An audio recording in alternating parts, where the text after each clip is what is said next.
What is your name? My name's Karis Wild. Thank you for being here, Karis. Thank you for having me. Karis, would there ever be a time that you would be upset if someone asked what pronouns you use? No, I actually prefer it. It means that they're being considerate. What pronouns do you use or accept? I accept them all. Okay. How long have you used all the pronouns? Um, I don't think I've ever gotten upset on any pronouns, so I've always accepted them. Okay. Are there times that you would want specific pronouns in specific places? The only time I want a more feminine pronoun is if I'm wearing heels. In my every day-to-day life, I will answer to anything as long as it's respectful. In what ways do you express your gender? And in what ways do other people validate your gender? Can you touch on that in your life? I'm always expressing myself, and I don't think it's just my gender. It's just whatever comes naturally. I wear skirts, I wear this, but to me, it's not even having to do with gender because if I say, oh, I'm playing with my gender by wearing a skirt, then that means I'm giving a lot of weight to clothing being for women or male when I think it's just a piece of cloth, So I don't put any weight on that. Can you describe your early childhood? And when do you think you first started questioning or emphasizing your gender or non-binary gender? Well, I never questioned it. It was always whatever it was. Since I can remember, I knew I didn't fit in. I knew that I was other, and I just didn't have a way to articulate it. It wasn't out in the open. It wasn't something that you can have conversations with. You were either gay, trans, drag queen, or whatever, and I wasn't any of that. And I wasn't a man, I wasn't a woman, but yet I was a man and I was a woman. I was all of those things, and yet none of them at the same time. Has your experience being non-binary, has it changed over the years? My experience hasn't changed over the years. The only thing that has changed is the conversations and the knowledge and being able to articulate it and people being more aware of it. I've always known you as Karis. Has that always been your name?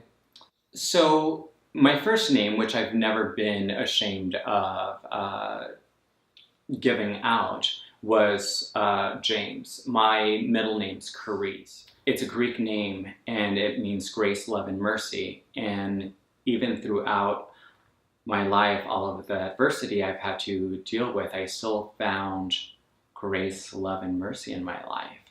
So it's still, whenever I hear my name, Karis, it still grounds me. It still gives me a sense of where I came from.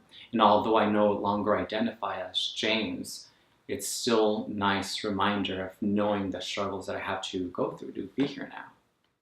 Do you feel race plays into gender identity and acceptance of someone's gender? Of course, I come from a Spanish and Mexican background, and they're both very machismo. So I just had a lovely time growing up.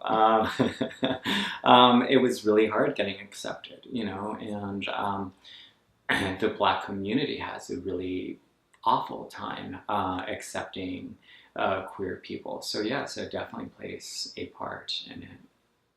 If you had to list 10 things in your life that you think about the most, or that might be the most important to you, where would your gender identity fit in?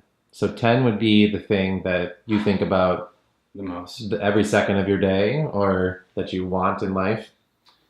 To me, it's not all of who I am, it's part of who I am. My arm is part of who I am. If I didn't have it, it would be such a different existence, but it's part of the whole picture, but it's not all of the picture. How much responsibility do you think should be put on yourself to tell someone your pronouns or for other people to ask you? I mean, I think it's a mutual responsibility that you both have, if I'm using the wrong pronoun, it's like a little heads up, So I think the responsibility lies with both people, but ultimately it lies within the person that's questioning what pronoun should I use. If you're unsure, then ask. Do you have any advice for trans or non-binary youth? My biggest concern is always safety.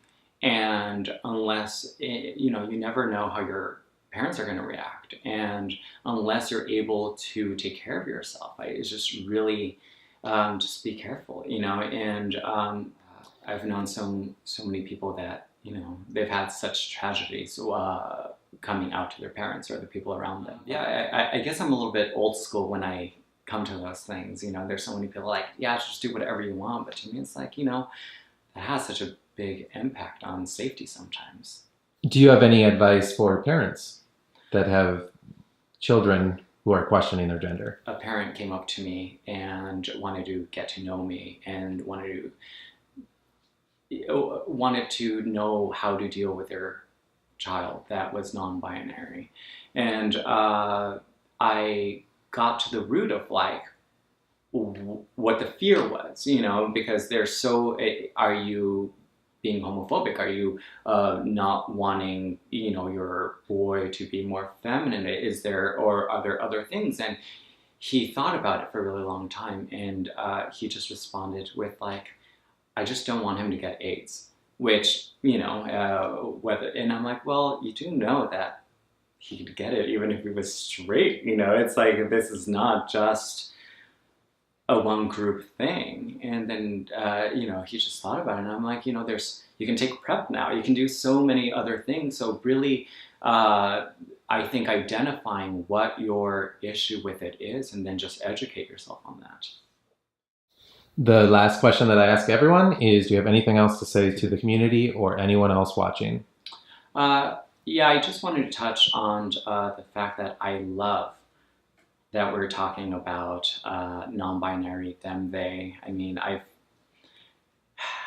could have never dreamed that we could actually be here having these conversations. And in doing this, I also realized that it's a really big privilege because I have been able to live my life and just the way that I want to. And there's so many people that are losing their lives or killing themselves and being killed. It's so awful just for trying to be their truth, authentic self. So when I think about myself, and even when I think about them, they pronouns, I think about how privileged we are that in a way we're ahead of its time, when civil rights are being threatened and everything else, and we haven't we haven't locked everything else down to speak about these things. It's so wonderful that the conversations are happening, but